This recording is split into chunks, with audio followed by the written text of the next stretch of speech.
तर काटा लगा गर्ल फेम अभिनेत्री शेफाली जरीवालाचं निधन झालं आणि मृत्यूनंतर शेफालीच्या वैयक्तिक आयुष्याची माहिती देखील समोर आली।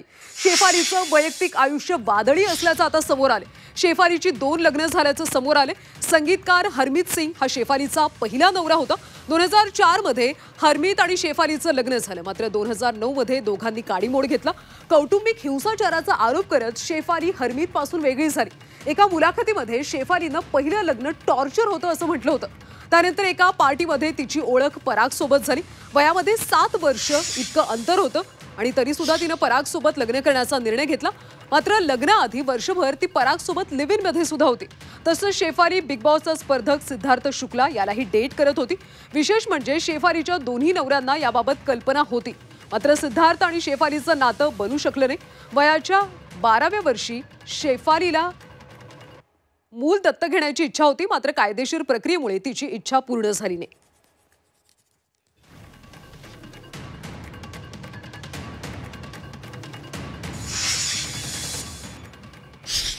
आणि शेफालीच्या या वैयक्तिक आयुष्याबद्दल आपण अधिकची माहिती घेऊयात माझी सहकारी साक्षी भोसले हिच्याकडून।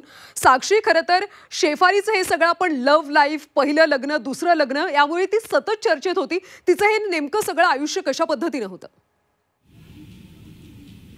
अगदी बरोबर, जसं की कल्याणी आपण पाहतोय शेफालीचा हार्ट अटॅकमुळे मृत्यू झालाय अशी माहिती आज आपल्या समोर आली। शेफाली तिच्या गाण्याबरोबरच तिच्या वैयक्तिक आयुष्यामुळे सुद्धा चर्चेत होती। अगदी तिचे 2 लग्न झाले होते। 2004 मध्ये तिचं सर्वात पहिले लग्न झालं होतं, जे की संगीतकार हरमीत सिंग याच्यासोबत, आणि त्यानंतर अवघ्या 4 वर्षांमध्ये तिचा घटस्फोट सुद्धा झाला होता, ते की 2009 मध्ये।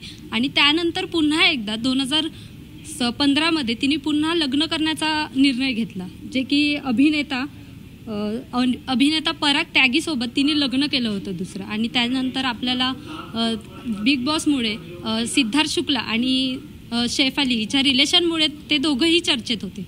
आणि त्याच्यानंतर आता जे की आपल्याला माहिती मिळते की हार्ट अटॅकमुळे आज तिचा मृत्यू झाला। आणि 2021 मध्ये सुद्धा सिद्धार्थ शुक्ला याचा हार्ट अटॅकमुळेच मृत्यू झाला होता।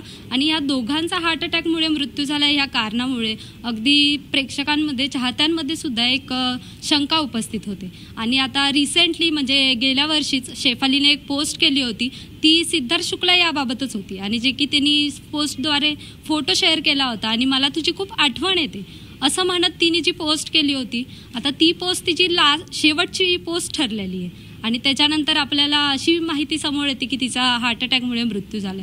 पोलीस याबाबत अगदी चौकशी करतातच आहे, आणि तिचं नेमका मृत्यूचं कारण काय हे आपल्या समोरच येईलच। तोपर्यंत पण चाहत्यांमध्ये तिच्या एक शंका उपस्थित झाली आहे की दोघांचाही हार्ट अटॅकमुळे मृत्यू झाला होता। त्या दोघांच्या रिलेशनमुळे ते दोघंही खूप चर्चेत आले होते। नक्कीच साक्षी, खरं तर सिद्धार्थ शुक्ला आणि शेफाली दोघांचं रिलेशन खूप चांगलं होतं, सतत चर्चा होत होती, आणि दोघांचाही अशा पद्धतीने हार्ट अटॅकने मृत्यू झाला। त्यामुळे आता त्यांचे चाहते सुद्धा अनेक शंका उपस्थित करतायत। धन्यवाद माहितीसाठी।